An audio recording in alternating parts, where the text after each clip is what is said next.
डुमरी विधायक जयराम महतो विनोद बिहारी महतो कोयलांचल विश्वविद्यालय यानी BBMKU धनबाद पहुंचे। उन्होंने यूनिवर्सिटी पहुंचकर पीएचडी की तीसरी वार्षिक रिपोर्ट सबमिट की। बता दें कि विधायक जयराम BBMKU से अंग्रेजी में पीएचडी कर रहे हैं। इस दौरान मीडिया से बातचीत करते हुए विधायक जयराम ने कहा कि राज्यवासी मुझे एक नई उम्मीद के साथ देख रहे हैं। हमारी विचारधारा ही 11 लाख वोट के पीछे का बैकग्राउंड है। उन्होंने कहा कि शिक्षा से ही विचारधारा का निर्माण होता है। मुझे लगता है कि शिक्षा से ही आप आगे और बेहतर कर सकते हैं। तैयारी का जो पर्याप्त समय मिला है उसमें ठीक ठाक ही तैयारी।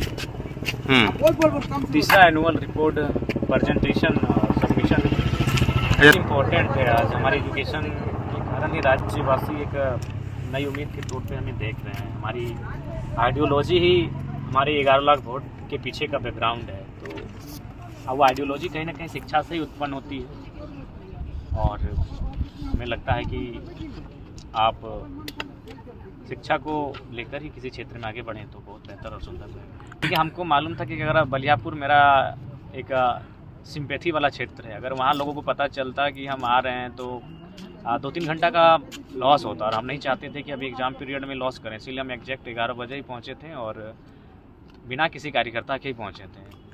विनोद को माला चढ़ा के फिर निकल गए। हम हार्डली वहाँ 15 मिनट हम रहे होंगे। कल हम ये बात बोल के आए थे अपने जो प्रखंड अध्यक्ष हैं कि हम तक वो सूचना, ऐसा बात है ठीक है, हम कितना भी इमरजेंसी क्यों ना रहे, हम पढ़ाई लिखाई कर रहे कुछ भी हो, लेकिन अगर क्षेत्र की कोई ऐसी समस्या हो जो आपसे सॉर्ट आउट ना हो, हम तक जरूर पहुँचेगा और हम समाधान करेंगे। और लगभग हमने 30% जो कॉल्स हैं उनको रिसीव किया और जो अनावश्यक कॉल थे जिसमें नहीं क्या बातचीत करना है, मिलना है, उनको बोले कि आप एग्जाम के बाद मिल सकते हैं, बातचीत कर सकते हैं। अगर इमरजेंसी हो तो बात किया जाए, बात करके पढ़ाई क्षेत्र में। उसके बाद फिर अगला एनुअल रिपोर्ट आएगा, उसमें कंक्लूजन को सबमिट किया जाएगा और फाइनली सबको मिला के एक बार फाइनल किया जाएगा। देखिए कि मान के चलिए मेरा रजिस्ट्रेशन है 2021 का, तो पहला सबमिशन हुआ मान के चलिए 2022 में हुआ, 23 में हुआ, ये 24 चल रहा है। तो अब मान के चलिए 25 में होगा अगला सबमिशन होगा। 25 के या तो 25 के लास्ट में होगा या तो अगस्त के आसपास होगा और फिर जो लास्ट होगा वो। बुधवार को विनोद बिहारी महतो की पुण्यतिथि थी। पुण्यतिथि पर श्रद्धांजलि सभा कार्यक्रम में शामिल होने के लिए वो अकेले ही बलियारपुर पहुंचे थे। इस पर उन्होंने कहा कि बलियापुर मेरा सिंपैथी वाला क्षेत्र है। अगर लोगों को पता चला तो 3 घंटे का लॉस होता और हम नहीं चाहते कि परीक्षा के समय टाइम बर्बाद करें। इसलिए बगैर किसी कार्यकर्ता के ही हम विनोद बिहारी महतो की पुण्यतिथि पर शामिल हुए थे। 15 मिनट ही हम मौके पर रुके और माल्यार्पण के बाद वापस लौट गए।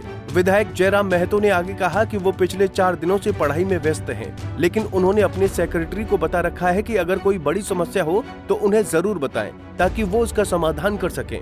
उन्होंने कहा कि आजकल वो लगभग 30% कॉल ही रिसीव करते हैं। साथ ही मुलाकातियों को परीक्षा के बाद मिलने का समय दिया है। छात्रों को नहीं, पूरे भारत को यकीन नहीं है कि एक कॉलेज में जो छात्र पढ़ रहा है वो एमएलए है। किसी को यकीन नहीं होगा। इन छात्रों को भी यकीन भी नहीं हो रहा है कि आप इनके बीच का एक स्टूडेंट आज एमएलए के रूप में है। अच्छा, तो संभव नहीं है, यकीन कर पाना संभव नहीं है, क्योंकि झारखंड की 24 साल की हिस्ट्री में शायद मैं कंफर्म नहीं कहूँ, शायद हम पहला एमएलए हैं जो सीधे कॉलेज से एमएलए विधानसभा तक पहुँचे। बाकी जो पहुँचे हैं वो पढ़ाई छोड़ के पहुँचे हैं।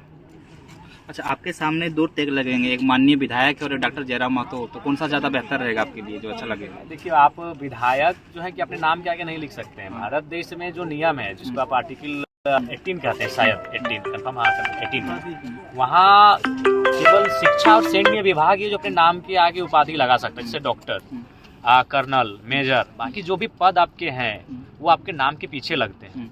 आप किसी भी अभी आईपीएस के घर चले जाइए तो वहाँ आईपीएस नहीं लिखा होता है, पहले उसका नाम होता है फिर नीचे लिखा होता है आईपीएस। ये भारत का आर्टिकल 18 कहता है। तो लाइक दैट जब हम आएंगे तो पहले डॉक्टर जयराम महतो ही लिखा जाएगा, उसके बाद नीचे लिखा जाएगा माननीय विधायक डुमरी, या फिर जब भविष्य में जिस सीट से जीत के आए, जिस सीट अगर एमपी के लिए गए तो एमपी। उन्होंने कहा कि पीएचडी की तीसरी वार्षिक रिपोर्ट जमा करने के बाद आज से वो फिर क्षेत्र में कार्य में लग जाएंगे। अगले वार्षिक रिपोर्ट के लिए कंक्लूजन सबमिट किया जाएगा। उन्होंने कहा कि मेरा रजिस्ट्रेशन 2021 का है, पहले सबमिशन 2022 में हुआ है, अगला सबमिशन 2025 में होगा और इसका फाइनल 2026 तक पूरा हो पाएगा। धनबाद से नीरज कुमार की रिपोर्ट।